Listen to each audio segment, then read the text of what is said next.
Good morning. We stayed overnight in Halitage last night with the missus. So we're out doing a few Ethels today. So we're just walking up through the forest on the way there to the first one. But the beach is starting to come out now, which is lovely. You can see the buds.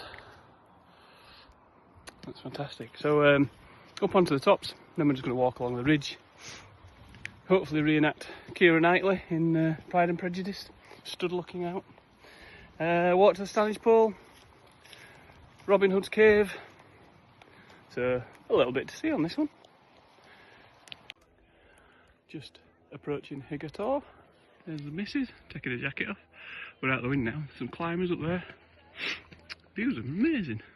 Hope Valley and the cement works.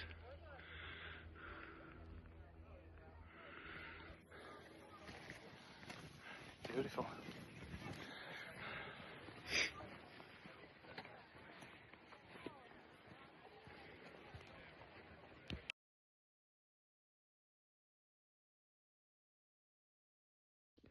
How amazing are these little rock pools, weathered by the wind and rain. There's some further on in the moor that were created by the landowners and dug in to feed the grouse, but we didn't find any of those.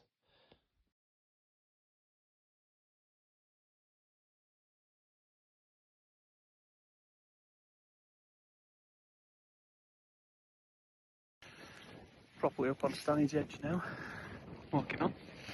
And if you look over there, you can see the Stanedge Pole as well, where we're going to be going, the old boundary marker. So Stanedge it's been called that for years, obviously, hundreds and hundreds of years, but obviously before that it was just stone edge.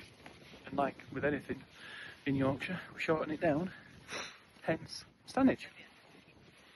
That's where it gets its name from.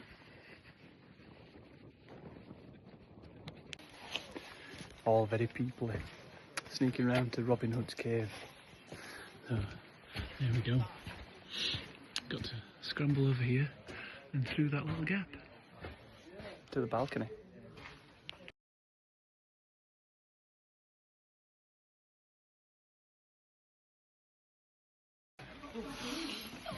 Here we are, crawling through, just passing in a rucksack back. And then there we are, getting wet feet. Well, I've got my new boots on. Oh, squeezing under. Squeezing under. Are you ready for this? This is the whole reason we do it.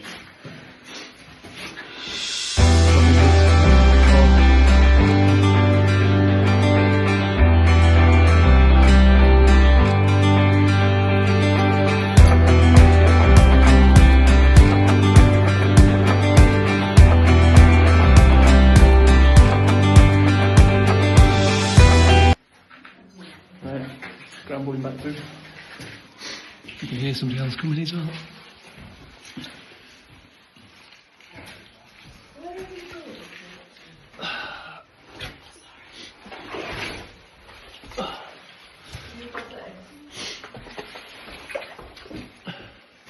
Thank you.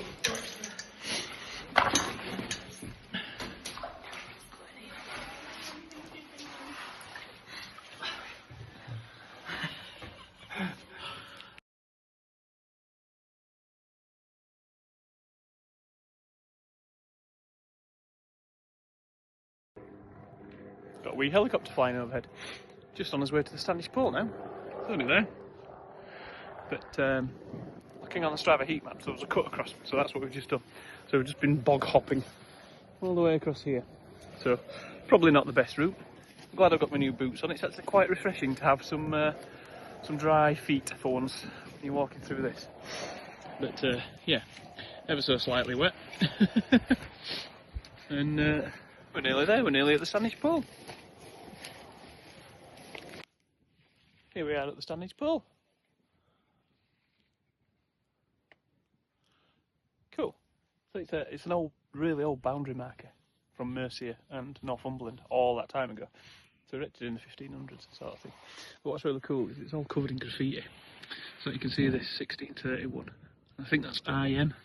There's another one up there, HH. 1691, I think. That's official graffiti, that, if you like, from they're the people who erected it all those years ago, officially putting their stamp on, sort of thing. and it's an elder trunk, so everything's made locally. So the base, everything, all made down in Hope and things like that.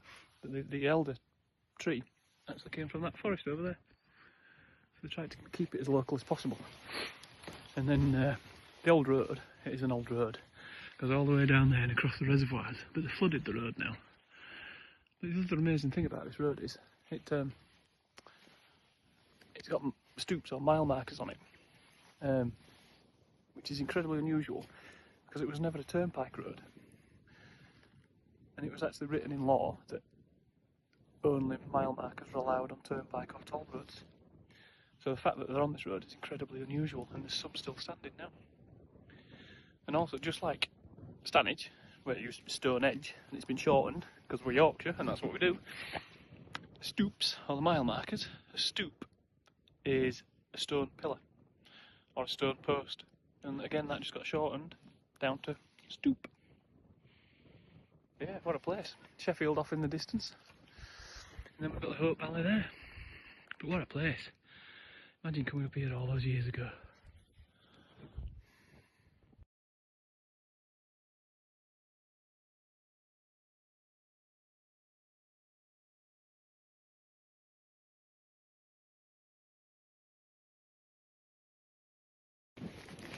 Just about to get to the last Ethel now, which is High Neb. And just behind it is this thing. I couldn't not come and have a look. Almost like an old school bus stop. Be a great place for your lunch, wouldn't it? It looks like that's what people do. There's a bit of orange peel from the clowns who can't be bothered to carry it up. And a few stones to sit on. How beautiful is that? A nice bivvy spot in winter, wouldn't it? That's given me a few ideas, that. Oh, on the other side as well. There's nothing about it on the map or anything. I wonder if it is just a little shelter or something. Well, I mean, that's obviously what it is, but... Cool. Little hop and a skip across the moor now. And we're at the last Ethel.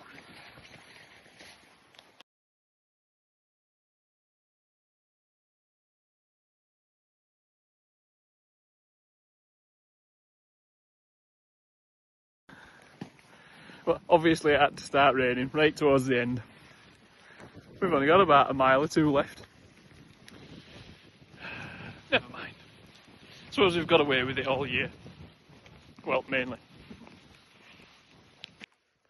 So, as I mentioned earlier, one of the stoops, or stone posts, mileage posts. There we go. So, literally, stone post, shortened down. Nearly down now. What a wonderful day.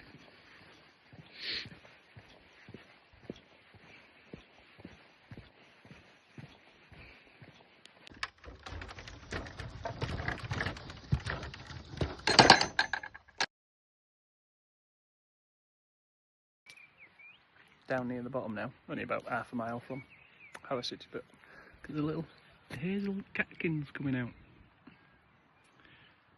Beautiful, isn't it? Surefire sign that spring is on its way. Got the daffodils down there as well. Can't wait till all that starts flowering.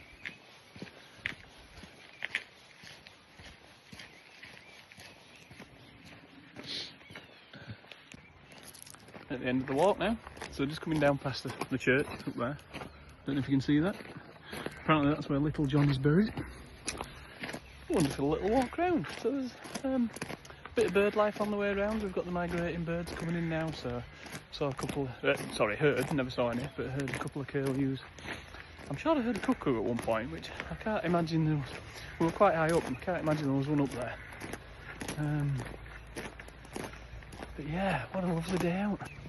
And we've now got 4 Ethels done today. So I think there's 95 in total. So we've now done 7. Yeah, do you want to